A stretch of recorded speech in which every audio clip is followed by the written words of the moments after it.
Slavery was never abolished. It was adapted to suit the new world narrative. Now, let me explain. Back in the day, you would work hard and you would slave away for your master. And then he would provide you with food, water, and shelter. Now, they have put into place credit, riba, interest, fiat money, banks, debt, 9 to 5 jobs, all of these things.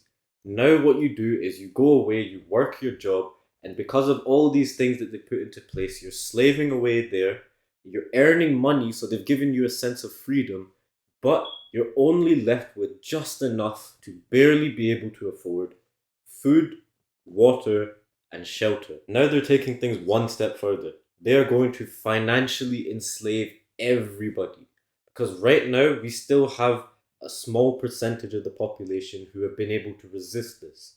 And that's why we call them the 1%.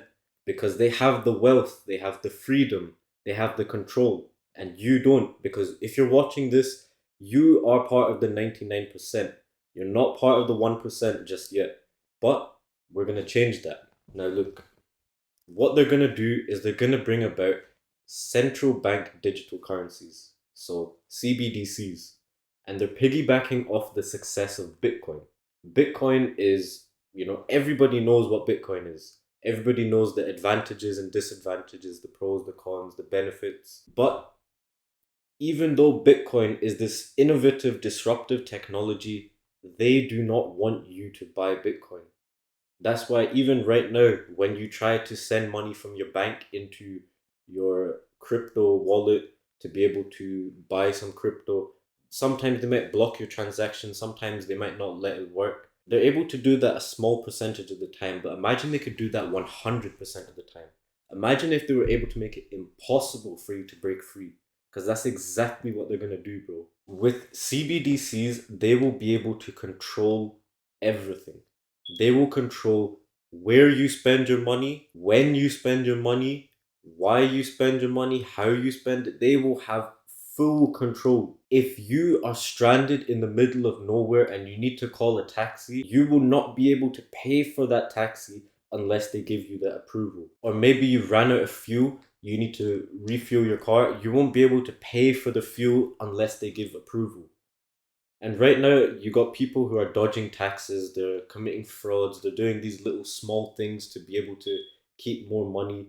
Eventually, when the CBDCs come about, you will not be able to do any of that because they will automatically be able to track everything. Right now, they can only focus on the big fish because if they were to focus on everybody, it would be too expensive, it would be too costly, and they would lose money. So it would actually be a disadvantage to them. So with the CBDCs, they will automatically have everything in control. They will see everybody's money in and money out. They will know everything, bro. Literally everything. And with this information, let's say the tax rate is 20%. They could just automatically take out 30% and you're not going to be able to do anything about it. And let's say you try stand up, you try cause a revolution. You need resources for that revolution, right? You need, let's say, weapons. You're not going to be able to acquire those weapons because they will be able to see where you're spending your money and they'll be able to deny that transaction. And you might think, okay, let me just use cash. We are moving away from cash. We have become a cashless society. We're using debit cards, credit cards. All our money is already digital numbers on a screen. It doesn't exist. There's a small percentage of cash out there in society today. Soon, what they're going to do is eliminate all cash. They're going to make it so that cash stops working and that you're going to be incentivized to hand in your cash to the bank so that you're able to have more of this fake money. Okay, now you might be sat there thinking, I understand CBDCs are bad. I understand they're dangerous. And I know that Bitcoin is the way forward. I know Bitcoin is the tool which will give me that self-sovereignty. So I'll just buy Bitcoin. You're not going to be able to do that. And they are going to incentivize you to use CBDCs. So my idea is this. They're going to run a campaign where they're going to incentivize you to open up an account, open up a wallet, and they're going to pay you to do that. Now they could pay 1,000, 5,000, 10,000, 50, 100,000, even 1,000,000 They could pay you $1 million to open up a CBDC account, and you might think, why wouldn't I do that? And you might think you're going to pull one over on them. You might think you're going to outsmart them and take that money and spend it on assets like Bitcoin. But you're not going to be able to do that because they're going to have full control over where you spend your money. And they can even make it so that you will not even be allowed to spend a penny from that million that they give you. So everybody's going to sign up, everybody's going to get all this money, and they're going to be able to control whether you can actually use that money. So this is just how they're going to financially enslave you. And at that point, the 1% are the only ones who are actually going to be free.